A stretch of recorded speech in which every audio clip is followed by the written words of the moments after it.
All right, Brian. So let's jump into the keys to victory revisited for the offense. And got a lot of good stuff here. And of course, if anybody follows what we do here on upon further review and your keys to victory in general, everybody knows what the first key to victory on offense is, and it is start fast. So, what are your thoughts on whether they started fast or not? Because they did go they threw the No, pick 2 and out. Well, two and that's yeah, this is the I'm pick. I'm gonna give it a check, Okay, all right, surprisingly, because obviously, I mean, you threw a pick on your first possession. You right turned the ball over in your on the first second possession, play, right? and that's obviously a huge no-no, huge no-no. But your defense bailed you out, right? Your defense made the stop, got you the ball back, and you're backed up. And what do you do on your first play after throwing a pick? You go 98 yards. Right. What do you do in your next possession? You go down the field and get another touchdown. Take 9 minutes off of the clock. You're now middle of the second quarter and you're up 14-0. Right. And And felt like the game was yeah, kind of in the yeah. bag at that point with the way the defense was playing. You had another punt. They went down after your punt and kicked the field goal to make it 14-3, and then you come back, get a field goal of your own. Mm-hmm. I mean, so you scored on 3 of your 5 first half possessions and took a 2-touchdown lead into halftime, with which, the way, as you said, Vince, the way your defense was playing, Mm-hmm. it was kind of all she wrote. Right. So I would have to say, yeah, it was a good start. You shook off the interception, because like one of the key, like I did the overall keys to victory, Vince, and Mm-hmm. and we're not going to talk about those here because then the show would get really long. But it was like, field position, win the turnover battle, Sure. and then the other one was handle adversity. The third one is you're gonna have to respond to adversity. And right out of the gate, both sides of the ball were faced with adversity. Yeah. The defense was faced with adversity first because of the offensive turnover, right? Your offense isn't adversity turning the ball over yet because you're now off the field. Your defense is now faced with adversity because of your mistake. And the defense responded great, right? Make the interception. So now you're backed up at your own 2. Now you're facing adversity. Mm-hmm. Because one of the things that was in my keys to victory was like, you got to win the field position battle, right? Like that's going to be a big part of it. And so what does the offense do? You just turn the ball over. You're backed up at your own 2. That's some adversity you faced. And then boom, you go 98 for a touchdown on an incredibly well-blocked play. And of course, then Jeremiah Love does Jeremiah Love things. So that to me, and then your next possession was the second and third drives were the exact opposite drives. Mm-hmm. Like they could not be more polar opposite. One of them was one play for 14 seconds. Yards. 14-second drive. Yeah. The next one was was it 16 plays, 83 yards, 9 minutes and 8 seconds. 9 minutes off the clock. Yeah. Uh-huh. Right. So that level of bouncing back from adversity. And then of course after the turnover, you scored on 3 of your next 4 possessions, 3 of your first 5 overall in a playoff game. You had more points at halftime than Indiana was giving up on the season in their season average. Was it great? No, that's why they didn't get a plus. But it gives me a check. They accomplished what they needed to do. Your defense was, because what's part of the start fast? It's either keep up with the other team if they're doing it, get your crowd involved, take their crowd out, getting confidence. There's all these different things. Help your defense out. If your defense is playing well, then you jump yourself out to a big lead. And the defense was playing great early, and the offense said, hey, you had us, now we got you. And the defense was able to be pretty fresh the rest of the game too, because they were able to sit on the sideline for about 20 minutes of real time. Yeah. Like real time. So it was 9 minutes off the clock, but it was about 20 minutes of like real life time where they were over on the sideline making adjustments and getting rest. And so, yeah, I give them a check, Vince. I'm curious if you do the same, or if you'd kind of give a minus. Was the turnover that crucial for you? But for me, I'm giving them a check. Yes, you got to avoid that turnover, but I love the way that they bounced back from that turnover, back-to-back scoring drives. And they weren't short drives, as you mentioned. The one was, 85? 83. 83? Yeah. They weren't short drives. They weren't like the Louisville game where, your 2 of your first 3 scores are on a 9 and a 50-yard field. 98 and 83. I mean, you're starting out in the minus red zone both times, right? I mean, those are great drives. There's no doubt about it. And I don't care that the one drive was only one play. It's still a 98-yard drive, right? And I agree. I think I would give it a check if it wasn't for the stupid pick. And yes, I realize it was a tip ball and all of that, but But he shouldn't have thrown it. He shouldn't have thrown it. He shouldn't have thrown that ball through that guy. You got to have some awareness of how that guy's playing. There were multiple defensive linemen within the eyesight of that throw. You can't throw that ball. And he had a window to lead Eli Raritan inside, correct, as well. So you can't make that throw. So that's a mistake. It's a mistake, right? And so, when that happened, you and I were standing out there. I was like, oh crap, great, here we go. You know what I mean? And they responded quickly, right? The defense responded quickly, and then the offense kind of took over from there. And that's the fast response, that part. And it was how they responded. Everything you just said, like, I don't want to rehash what you just said, but you're absolutely spot on. I mean, they could have kind of gone into the tank, and they could have just tried to run the ball up the middle a few times and like, okay, now we can't make a mistake, that kind of a deal. And they didn't do that. You know what I mean? It was that 16 play drive was just a methodic, push the ball down the field. There were good plays on third down. I talked about that in the open, about how good Notre Dame was on third down. They were really good on third down on that drive specifically. And they just kept the chains moving, right? Now, later on, they started pushing the ball down the field a little bit more, but that was more about what Notre Dame was doing to them as opposed to what Notre Dame needed to do the other direction. So they took what IU was giving them and then also were imposing their will in the trenches, which I liked on those first two drives. And so that's why I agree with you on the fast start. They score on 3 of the first 5 drives. Like, if you'd have told me that going in, I'd been like, yeah, Notre Dame's going to win. Like that, I'm good with that. Like, they had 5 drives in the first half. They scored on 3 of them. That's a Notre Dame win because of what I anticipate is going to happen defensively. So I'm happy with that. They weren't trailing or anything at halftime. Like, they started fast enough. They got control of that game. That's the biggest part to me. Those 2 touchdowns gave them control of the game. And then you take into effect what the defense was doing. Boom, check. Vince, to your point, I want to put some data to the point that you just made about on that drive, that third down drive, and add something to that, because third down has not been a strength for Notre Dame this season. We've talked about that. Yep. Notre Dame came into the game, I think, ranked in the 80s in third downs. I mean, they ranked 87th in third down offense. Indiana ranked 8th in third down defense. Indiana had not allowed a single opponent to go over 44%, to even get to 44% on third downs. Like, think about that. Like, this isn't a game. Like, remember a couple of years ago when Notre Dame had a good third down defense rankings wise, but they had like 2 games. I think they had like 2 games where they just like dominated somebody, and like they went over on third down, and you're like, yeah, they're a good third down defense, but they're maybe not as good as their third down ranking looks, because they held UNLV to 0 for 12. Remember that? And you kind of looked at it and like, they were okay on third down, but Ohio State was over 50% and USC was 67%, and North Carolina had some third down success. Stanford had some third down success against them. BC had some third down success against them in the second at times. And that's not the case for Indiana. This Indiana team, Vince, literally did not the highest third down opponent percentage that they gave up all year was against Nebraska, who they beat 56-7. They had 43.8%. And if you go back and watch the game, a lot of that was on the second team defense. Notre Dame went 58.3. In the first half, they were 5 of 7. Right. They went 3 for 3 on the drive that you're talking about. And you had Bo Collins caught a ball, made a guy miss, got upfield for a first down on a 3rd and 6. So that's a 3rd and kind of the end of the meet. I mean, you're a yard away from so as coaches, we have sort of the 3rd and short, which is like 3rd and 1 to 2, or 1 to 3. Then there's 3rd and medium, which is like 3rd and 4 to 6. And then 3rd and long is like 7 and longer. And then 3rd and extra long is like beyond plus 10, right? Yeah, right. You're a yard away from it being 3rd and long. You convert that one. And then after that, Vince, you got into a couple 3rd and shorts, and you had a 3rd and 2 where Aeneas Williams moves the chains. You get into a 3rd and 1. Riley Leonard moves the chains.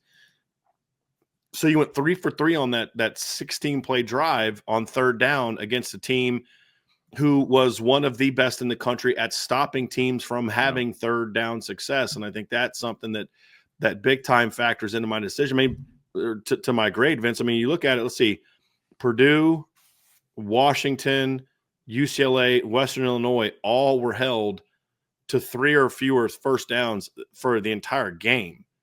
And Notre Dame had that on that one drive. They had 1, 2, 3, 4, 5, 6, 7, 8, 9, 10, 11 of their 12 regular season opponents had 5 or fewer third down conversions for the entire game. Nebraska, a team they beat by 49, is the only one that had more than 5. And as I said, that all came in garbage time.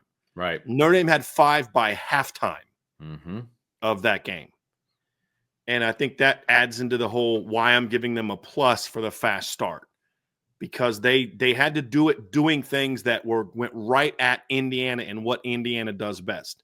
They had already doubled up Indiana's rushing yards allowed by the end of the third drive. Now, again, you were aided by a 98-yard drive, but that's part of it. Other teams could bust off long plays too against IU, and it still affects their average. Exactly. But even on that third drive, Jadarian Price goes for 4.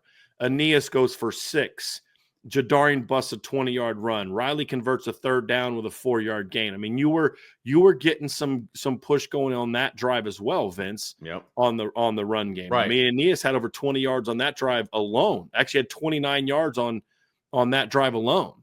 And so that was the thing for me, is you did it, and you did it going right at him, which I'll talk a little bit more on some of these next keys. But I think that, and that also too, the way the crowd was, the way that whole thing went down with the interception and then the 98-yard run, like your start had that crowd just eating from the palm of your hand for the rest of the game. Correct. I mean, it did play a huge role in the crowd. I mean, because the crowd was, Vince, you and I were out there for a long time. I mean, we experienced it, and that's partly why we're out there, is because we want, what's the crowd like? How do they handle this? It helps us evaluate kind of how things are going. And I mean, they got that crowd going, and they just never stopped. And that's part of it too. And you said to me, I think it was you said this to me before the show started, you felt that Indiana had a hard time dealing with that. Or maybe it was somebody else I was talking to, had a hard time dealing with that. You could tell, even though they played in a 100,000+ seat stadium in Columbus, there's just a different environment about a night playoff game in South Bend, Indiana, than a noon kickoff game in Columbus, Ohio. And they had a hard time, I felt, with that moment. Yeah. At that point in time. But a lot of it is because of how Notre Dame started, just going right at them. Yep. It's like, you said this, Vince, when you're good at something and somebody beats you early in a game at what you're good at, that gets in your head. I mean, that can really get in your head. And that's exactly what Notre Dame did to Indiana on Friday night. Yeah, no, it's fantastic. Let's jump into the second key to victory, Bryan, and that was to, I believe it was, I look it up because I want to make sure. Yes, establish the line of scrimmage. And this is an interesting one, because there were times where Notre Dame was dominant on the line of scrimmage offensively. And then there were times where they, IU did some things to the offensive line that they're going to need to clean up before the next game. So your thoughts on that second key? I give it a check, Vince, because of the first half. I think Notre Dame controlled the line of scrimmage in the first half. And I know you'll have something to talk about when that moment changed after I'm done with this. So I'll let you handle that one. Yep. But I thought second half, not so much. I don't think that they really, in the second half, they weren't as good up front. The pass protection started to break down a little bit. There were a lot more miscues in the run game in the second half. Notre Dame didn't run the ball overly effectively in the second half. Part of that is what you're going to talk about. Part of that is, Jeremiah Love was, kind of, they were pulling back on him a little bit, you could tell. And part of it was Indiana was like, we got to go at them. They started doing a lot more run stunts. They started they were much more aggressive with their secondary, because early in the game, Indiana came out. You and I were talking about this. You talked about this on Friday night, Vince. And as we watched the film, I think a lot of it had to do with Indiana played their safeties off. And I think there was 2 reasons for that. One was obviously protect against some of the deep shots, because I think Trevor said this in the postgame show. He thought, and I think it's a great observation, that Indiana assumed that Notre Dame was going to try to reverse engineer the offense because of how good they are in the run game. Because that's what Notre Dame did to Army. That's what Notre Dame did to some of these other teams that had really good run defenses. Notre Dame would come out and do some things to try to loosen them up a little bit with the throwing game. Yep. Remember against Stanford, I think Notre Dame threw on like the first 5 plays of that game, and Stanford had a pretty decent run game coming into that game. Against Army, yeah, they ran the ball the first couple times, but then they had the play action touchdown pass to Jordan Faison to get them on the board. So I think they were playing for that a little bit. But I think the other reason why is because they wanted to make sure their safeties had more depth to get to the running backs in case they got free. Because I think Indiana felt that they could beat Notre Dame's run game the same way they had beaten everybody else's run game, with their box and then triggering a guy here, triggering a guy there from all over. And they could bait Notre Dame into some of the things they had baited other people into. And they weren't able to do that because early on Notre Dame established the line of scrimmage. Mm-hmm. And so that's kind of where I look at it, Vince, and say, even though it didn't last for 4 quarters, it was something where, because they established it early, that allowed Notre Dame to jump out, get that lead, and put them behind the 8 ball. And this is not a defense you want to play catch up against, especially if you're Indiana. And so I give them a check for that. If I'd have given them a plus if they would have done in the second half what they did in the first half. Yeah, I mean, 155 yards on the ground in the first half, and they had like 18 or something. Like it was some very low number. What was it? I had it right here. 38. Excuse me. Had 38 yards in the second half on the ground. I mean, to your point, right? And what you wanted me to talk about, and we were talking about this before the show started, and we're talking about Rocco Spindler, right? And what an asset that he was since he's been in the lineup, for the Irish, and what happened when he left the lineup. And it's not just that when he left the lineup, it was when he got injured. So, you went back and you were watching the film just like I was, and you found the spot where he got injured, and it was in the third drive, the very end of the third drive of the first half, I believe, right? It was the play where Pat Coogan snapped the ball too early, and the entire line didn't get off because he snapped too early. It was, I think, 2 plays or a play before. I think it was a play before the touchdown pass to Jaden Thomas. Okay. So he snapped the ball early, and then that caused they all kind of fell on themselves, and then somebody fell on Rocco. Gotcha. So it was the end of that drive. And then the next drive they came out, he had his right ankle foot. I don't know if it was an ankle or a foot, but his whole right ankle all the way down his foot, heavily taped. Yeah. Like very heavily taped. And you could tell he was not moving as well as he had been early. Yeah. And at that point, that is where the offensive line kind of took a bit of a step back, because he wasn't able to plant on that foot. And that's eventually why they decided at halftime to sit him down and bring in Sam Pendleton. And that's why he was in street clothes at halftime. And so I think he couldn't get any push off that right foot. And if you can't get push, you're not going to be an effective offensive lineman. And they knew that. I mean, look, and they also had the game night in like control that, Vince, too. 20 minutes in the locker room. Yeah. And that kind of cold night, it wasn't going to get any better. Right. And the game was at a point, like, I'm not saying it was in the bag or anything like that, but I do feel like not only Rocco's injury, but a couple of the other injuries that took place, when they happened, it was like, you know what? We like where the game is at right now. There's no need to push and make it worse at that point. And I do think that was part. I mean, don't you think that was part of the decision-making process at halftime? Part of it. I'm not saying he wasn't injured, because he was. Yeah, I mean, but I think that was part of it. Do they give him a shot at halftime? If it's a 17-17 game, or if it's a 17-14 game? I don't know. Maybe. Yeah. I don't know. Right. But the fact is because you got off to a fast start, you didn't have to play them. And the reality is the offensive line struggled after that. It did. It did. Struggled, and that's the point. Rocco. Yeah, no, that's the absolute point. And communication issues that were very obvious. And when you take a fifth of the starting line out, that can happen. And that was a bit of an issue. I mean, look, here's the deal. When you watch the play of the offensive line, I thought they did some good things in the run game. Look, there's things that I'm going to criticize on the type of execution that they had. I didn't think that they struggled a lot with some of the combo blocks. It looked to me, and I was talking with somebody earlier who kind of confirmed this, but it looked to me that they were really worried about how aggressive the linebackers were for Indiana, and they were coming off their double teams way too quick on zone stuff, which was allowing the physical Indiana D lineman to kind of come off late and get to guys like you and I had said in the post-game show, and we were talking about it live. Like, there was at least 4 or 5 plays where either Aeneas or Jadarian looked like they were about to break one, and a D lineman would just kind of come off late and bring them down. Yes. And a lot of that was due to them coming off of double teams too soon. And part of me wonders, like, if they get into a situation like that again, does Coach Denbrock choose to run more duo than inside zone? Because on duo, the emphasis is on staying on that double team a little bit longer. But you could tell, and there wasn't any need for it, because early in the game, the linebackers for Indiana were not flying downhill. They were reading. They were. It was a lot of reading. Yeah. And there was one play in particular where Jadarian got like 4. If Rocco stays on that double team and then comes off late, that number two, Jalen Walker was not coming off. He was not coming downhill. Rocco didn't have to work to him. If he keeps on that double team and then it comes off late, Jadarian might crease that thing, because they were getting a good push. So I thought there were some of those issues.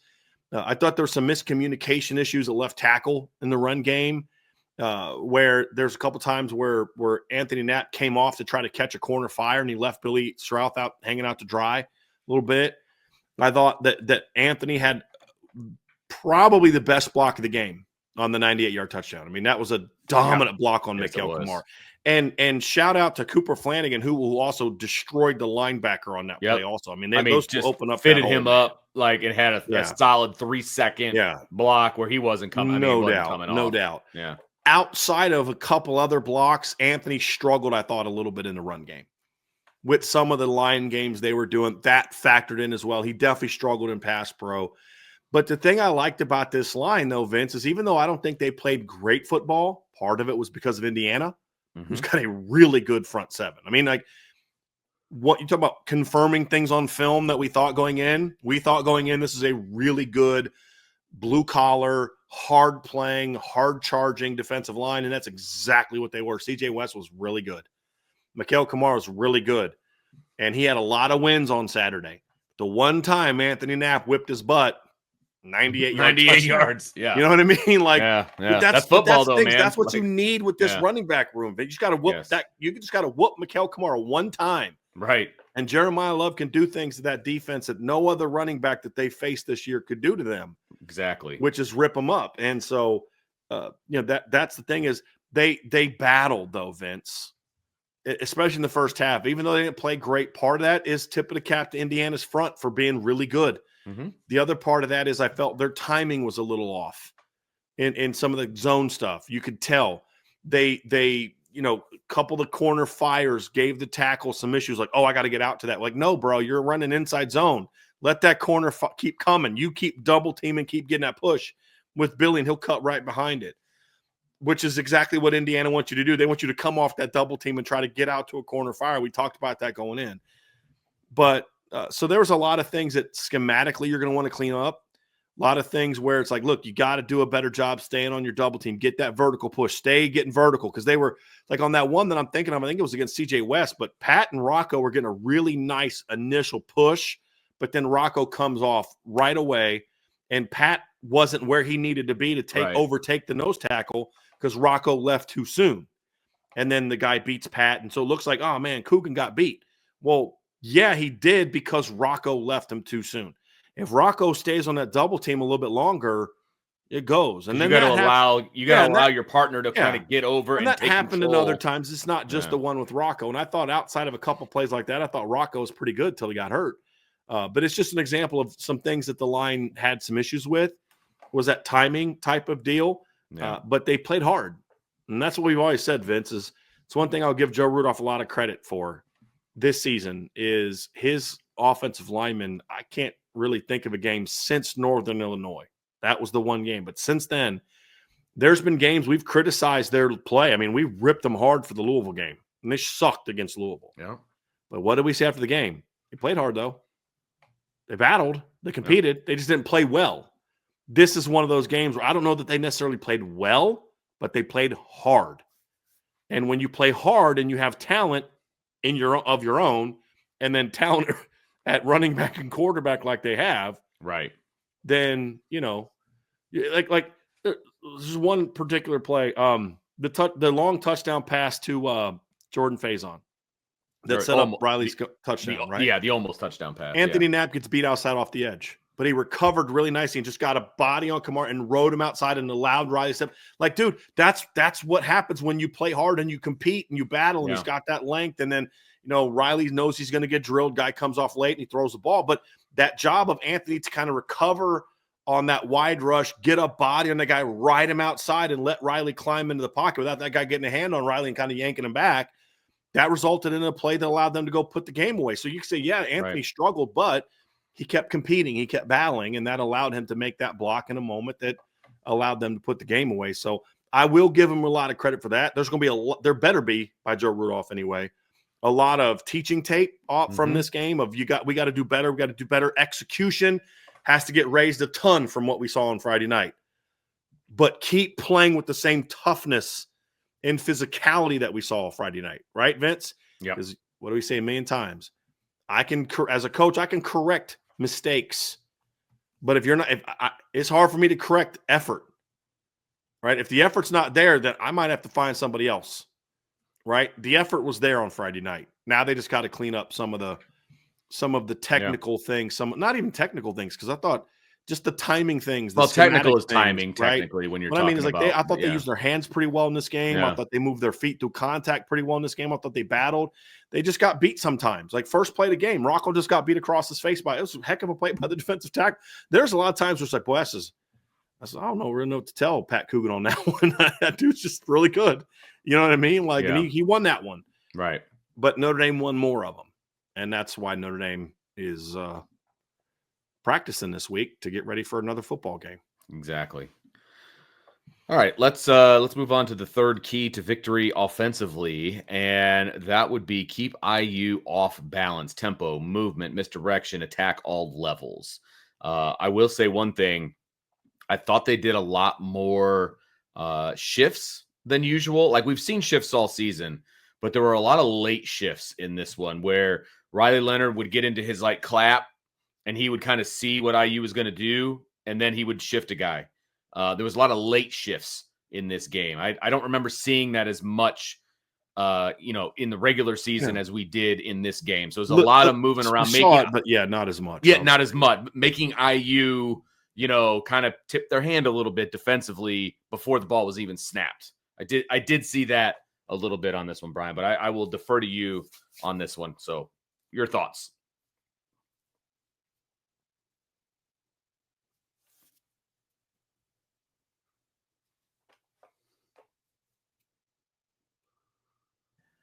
I'm trying to think of a reason to give him a minus just because I want to be a little bit of a tough grader, but no, I'm going to actually give him a bit of a minus on this one. I don't think they did enough to really get Indiana off. No, I'm going to give him a check. I think I was being negative just to look for something to complain about. Like there's a difference between saying they didn't do enough to win, and I would have liked to see more. How about that? Okay, that's fair.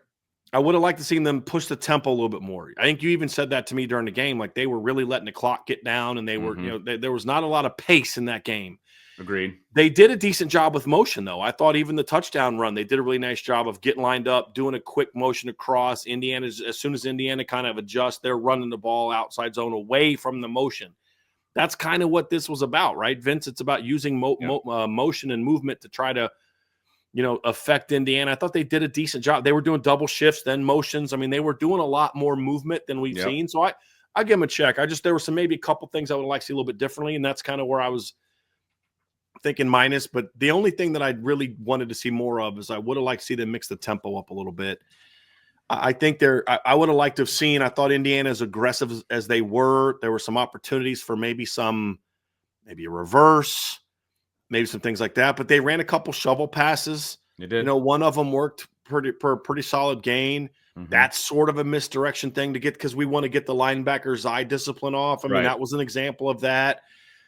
Maybe there could have been a couple things you could have done with Riley to kind of, fake – action one way, bring him backside, or maybe pull one way and hand off the other direction because they were keying on the guards pretty hard. And they were keying on Jeremiah Love pretty hard too. I felt like there were some opportunities in there where when it was a handoff to Jeremiah Love, like a little keeper on the backside or like a little quick reverse, something like that. Hey, you got something to slow him down. There were some of those things you could have seen. And I didn't think they attacked. Like when I first thought of this grade, I think part of the reason I also thought minus because my initial thought was before going into the film breakdown was it was going to be a minus because I didn't think they attacked on all three levels enough. But when I went and broke down the film schematically, they actually did attack the middle of the field and downfield more than it looked like watching live because the ball just didn't come. And a couple examples of that. There was a play in the first quarter. It was on that long touchdown drive where they ran a 3-by-1 with the tight end backside. The tight end ran a wide, I think he ran a wide fade route. Bo Collins is running a backside seam. And as soon as he clears the linebacker, there's a big window there that the ball has to come out quickly because the corner was facing inside. And if Riley would have waited and then thrown the seam, he would have squeezed on it, maybe picked it off or broke it up. But if Riley throws that ball into the window as soon as Bo Collins cleared, that's a 20, 25-yard, put it right on Bo. He catches it in the window for a big play. There was a red zone throw where they ran an out cut. There was a 2-by-2 with Eli Raridan to the boundary. They ran an out cut from Bo backside and then a crossing route. And Eli Raridan ran like a little quick post route, and he smoked the guy. Riley's got to get that ball out over top into the end zone, and that's an easy touchdown for Eli Raridan. They actually did a decent job. There was a play, the third down play to Bo Collins on that first drive. Mm-hmm. I mean, I'm fine with Riley's decision. He went where he should have gone to, but Jordan Faison's coming flying open on the crossing route. That if they would have taken Bo away, Riley could have come back to him. Like, that's not a criticism of Riley. When your first read is open, you throw the ball to your first read. Yeah, exactly. His first read was Bo's stop route. He threw it to Bo. It's the right decision. But if they would have taken that away with the corner being more aggressive, he's got Jordan Faison screaming across on a crossing route wide open. So I actually think they did and they took a deep shot. They threw the post route. They threw a go route early. So I think they did attack on all levels, even though the ball didn't necessarily come out on all three levels. And some of the stuff they did, they ran like a post corner route at one point in time. They ran a seam post corner with Jordan Faison, and Indiana was bailing underneath that stuff because Notre Dame has hit some of those throws lately. You know, they hit some downfield throws. They hit the corner for a touchdown against USC. They hit some deep balls against Army. They hit some deep balls against Navy. They hit some deep balls against Virginia up the seams. And I mean, if you really think about it, Notre Dame's hit a lot of deep shots in their last 4 or 5 games, starting with Navy. You know, Vince, and so I think Indiana's trying to play that, and that's a big reason why the checkdowns were so wide open. Yeah, well, there was one play in the first half, Brian. Not to cut you off, but they were dropping 7 or 8. 3 years. You don't have to apologize. I cut everyone off. That's part of having a discussion. Just go into it, man. I got you. There was a play where Notre Dame only put 2 guys in routes. Right, it was a 2-man route. And then eventually, I think it was Aeneas, but I'm not 100% sure. It's one of the running backs came out late, but it was a 2-man route. They dropped 7 guys into coverage to cover 2 guys, and they were all 20 yards downfield. Every single defender for IU was 20 yards downfield. The running back leaks out wide open. So obviously, easy 8-9 yard game. Exactly, obviously, you're not throwing to the 2 guys that are deep because he's guarded by 7 defenders, right? But then it's an easy check down. You pick up 7-8 yards. Like, that's why, you know, when we talked in the post game about, you know, checking down and doing these different things, there was reasons that those were open, and there's reasons that those were the correct reads, because IU was just bailing, man. I mean, they were bailing on what they considered deep routes. And the running backs were wide open underneath. You take it, and you move on. So I was happier even when watching the film and seeing how wide open those checkdowns were because of the way IU was playing Notre Dame's pass game. Yeah, and so he took. So those are smart decisions by him to take some of those. Yeah, and that's why they were able to. I mean, a part of the reason they went 7 of 13 on third down is because he was willing to take some of those first and second down shots and say, hey, you know what? Yep. They're underplaying, so let me just dump it down. Yeah, and it also worked because then when they started bringing pressure in the second quarter and third quarter, there was still that window was still there, and he was able to kind of jump and get some of those balls off. And I mean, there's a couple times he literally completed I think 2 passes in this game where he completed a pass where his feet were not on the ground. Right. Right. because he was jumping to kind of throw it and take and absorb the hit. Exactly. And get himself away from the rush just a little bit. Right. And Right. get that Jumping ball up. off. Yeah, exactly. And those are athletic plays, man. Kurt Cignetti actually talked about that after the game. He's like, there's not a lot of quarterbacks that can make some of the plays he was making today. Correct. And that was the most humble I've ever heard Kurt Cignetti in my life. I watched the entire post game because I really wanted to watch and be the guy that was like, that kind of. So I'm watching the post game show. You're right. It was the most humble I've ever seen him. He was the most complimentary of Notre Dame that I ever thought could ever come out of his mouth, and specifically Riley Leonard. Specifically, he mentioned Riley Leonard by name at least 4 times. In that post game press conference, he said he was the player. I think he said he was there. They asked him what happened. He was like, "Well, Riley Leonard." Basically, I mean, it's the first thing I was about Riley Leonard. I mean, right. He talked about how we had some good pressures on him, and he just was. And he's like getting away from. He's really athletic. He's getting away from pressure and making throws and things that other quarterbacks can't do. I mean. And there were several times they asked him, did your defense struggle with this or did your offense? And he's like, guys, that was more about Notre Dame. He said that like 5 times, bigger, faster, stronger. Yeah. He said it multiple times. Like, guys, that other team is just really good. I mean, he kept saying that. I have to think that was what he really thought about this game going in is what he was talking about afterwards. There was a lot of blowhard, obviously, in pregame and going on the stage at game day and all these different things, right? And I think he was hoping that his guys would hear that and maybe get a little more pumped up or whatever.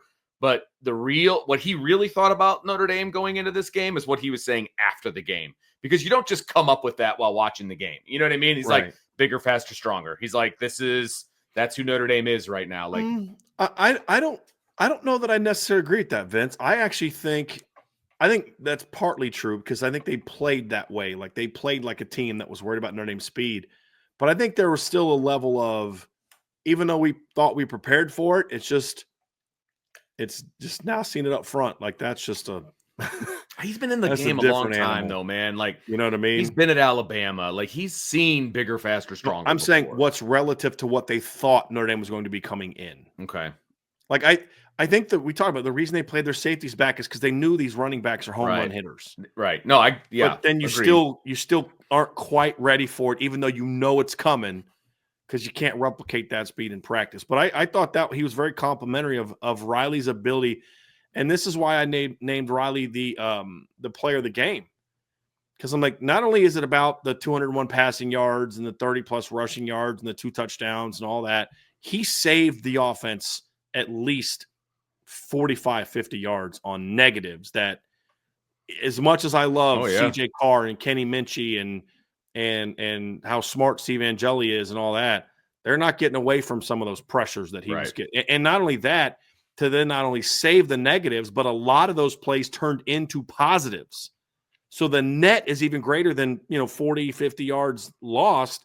It's even greater because of now you're gaining 5 yards, 6 yards, 7 yards, 8 yards on these checkdowns, and that made it really hard for them to deal with. So, I thought, and that kind of, that's number 4 is get Riley Leonard rolling early. I give him a check for that too.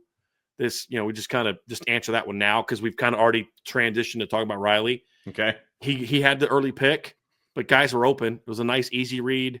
Guy was open. He just made a wrong decision, but I thought they did things in this game. There's a lot of max pro early, Vince. They went with 7 tight ends early in the game, which I want to talk about that too.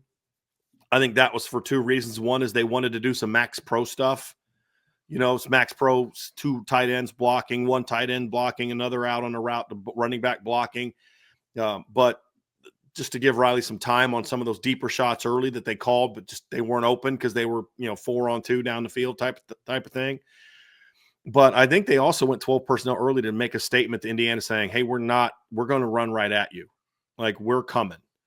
And, we're not going to be afraid of your run game. We're going to come right at you. And I thought Mike Denbrock, who's not really a 12 personnel guy, he's more of an 11 personnel guy, coming out in the first drive and just going 11. And then he did it right again on the next series, coming out 12 personnel and just saying, our strength versus your strength is a matchup we like because we're better than you. And we're going to make a statement. And I loved it. But that kind of but I think that also helped Riley get comfortable early in the game because they were having those if the deep shot's not there, come underneath. This is also the best job these running backs have done of getting out of the backfield on some of this stuff too, Vince. And there was a couple times and where like it was like the tight ends were blocking and they would just free release the back in a check down route. Like they were prepared for Indiana playing underneath the deep shots. And I think that's also factored into, like, you could tell that Coach McCullough put a lot of emphasis with his backs on, if they don't come, you get out now. Get out now and get your quarterback get your numbers to him.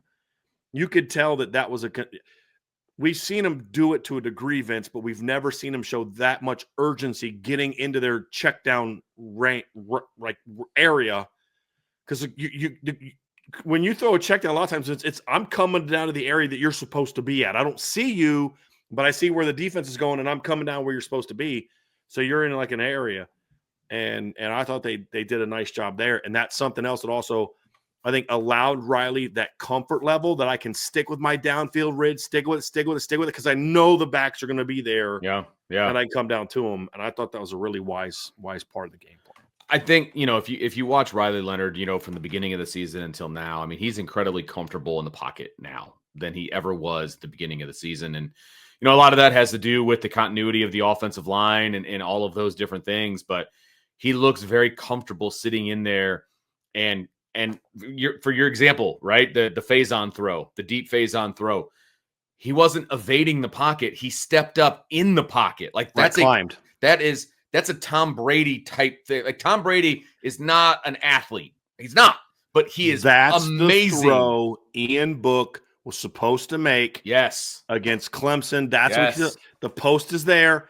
Climb the pocket and let it rip. Correct. And you're there. That's exactly that same exact throw, and he made it. Right. And yeah. And what I mean by comparing him to Tom Brady, I want to make sure everybody understands this. Like Tom Brady was a master within a 10-foot circle of just a sidestep, a step up, whatever. That's what Riley did on that play. He felt the pressure, stepped up into the throw, right on the money. And I thought that you can't do that unless you're comfortable in the pocket with the offensive line and what's happening around you. And then to your point, also comfortability with knowing he's got that check down ready to go too. He can hang in the pocket longer. He doesn't have to bail. He did some amazing things bailing out of the pocket in this game. There's no doubt about it, but he didn't do that unless he had to do it. He did it when he was about to get sacked. You know what I mean? It wasn't like he was seeing ghosts or, anything like that. He did a great job of pocket awareness and pocket comfortability, in my opinion, in this game. And that's a big step forward from where he was at the beginning of the season to where he is now. And obviously this is when you want him to be the most comfortable, in the postseason and all that, but he is, and you can just see it. And his play then shows it. And so I think that's a big one. So before we move on to the defense, Brian, do you have any more offensive observations that you want to hit? Yeah. So the hitting those keys did not allow us to talk about another takeaway from the offense specifically. Okay. And that is, yes, they started fast to a degree. Yes, I give them a check. Yes, they established the line of scrimmage to a degree. Check. Yes, they did some things to keep Indiana off balance. Check. Yes, they did things to get Riley Leonard comfortable early. Check. Yes. But even within that, I still felt like this was a game where the offense left a lot of points on the board. Not just the missed field goal, but a lot of missed opportunities where if you just finish this block off, Jadarian's about to take one. Aeneas is about to pop one. Like Riley, if you just read this route correctly, you have a shot to hit a 15, 20-yarder there. Hey, Bo, you got to run. Like there was a route that Bo ran on the third down. I think it was the first drive of the second drive of the third quarter, first drive of the third quarter. Bo dropped the pass on third down. This is like there was no urgency on the route. The guy's playing inside. Bo tries to make a move from the outside instead of eating up his stem, attacking his leverage, having urgency, attacking with the stem, and then snapping it off inside. There was no urgency. And so he was covered pretty well. Riley throws the ball down and away where it's supposed to be, and Bo can't go down and make it. Like there was those type of opportunities where it's like you got to get – there's a screen pass that they ran where one guy misses his block. If he makes that block, you might be going for something, like there was some reads that Riley didn't make that he's got to get the ball he's got to start looking for Jaden Greathouse more. It's got to. It's there. There's stuff there to get him the football. There was a lot of that type of stuff in the game, Vince, where it's like, boy, if they just would have been a little bit sharper, a little bit cleaner with some different things in the run game and sharper with some reads in the pass game, make some catches here, this offense should have scored even more, Vince. And that's a takeaway. It's like it's a negative, but it's also a positive because you basically doubled up what Indiana gives up on the season, and you took your foot off the gas after that last touchdown to make it 27-3. Like there was a lot of opportunity. I mean, a lot of opportunities, especially in that third quarter, to put this game away, and they didn't.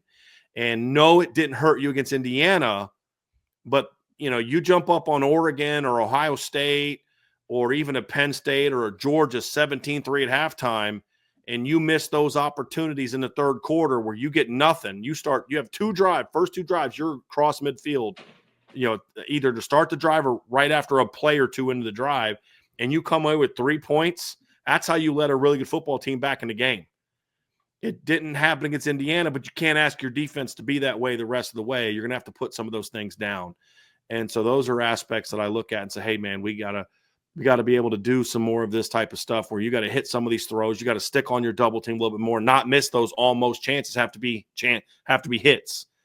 And so I did want to comment on that. It wasn't one of the 4 keys specifically, but when you break down the film, like I'm telling, hey, Vince, look at this play and tell me what you think about it. And you're like, oh my gosh, that guy's open and that guy's open. And you got to do this, you got to do that. Yeah. And next week against Georgia, those are plays where you can't have those almosts. Those almost got to be hits. Yeah. And that's something that I'm sure Mike Denbrock's going to have a lot of time talking with the offense about when they break down the Indiana film is, guys, moving forward, this was good enough for Indiana. Well done. But against Georgia, against Penn State, against, Texas, Ohio State, Oregon, whoever you get down the road, I mean, for them, it's going to be Georgia. But for us, it's whatever. We got to hit those throws. That's what Mike Denbrock's saying to him. We got to stick on that. We got to stay on that double team a little bit longer. So those missed opportunities need to stop being missed opportunities as you get to the postseason. Good enough to beat Indiana, but barring I don't know that there's a team worse than Indiana. Or, I shouldn't say worse because I think Indiana's a really good football team, but everybody going to play from here on out is better than Indiana. Yeah. At the very least, as good as Indiana. That's okay to say. I mean, that's okay to say. So, yeah. All right. Well, that's going to do it for our offensive keys to victory revisited. Make sure you hit that like button, that subscribe button, that notification bell, share with your family and friends, and of course, jump on the boards at irishbreakdown.com for further conversation about these topics, as well as some film review and some breakdowns of that nature. So you're definitely going to want to check that out because you're probably going to want to have something to do when your in-laws show up. I'm just saying, you want to get on the boards and kind of check out. That's okay too. So make sure you jump on the boards at irishbreakdown.com.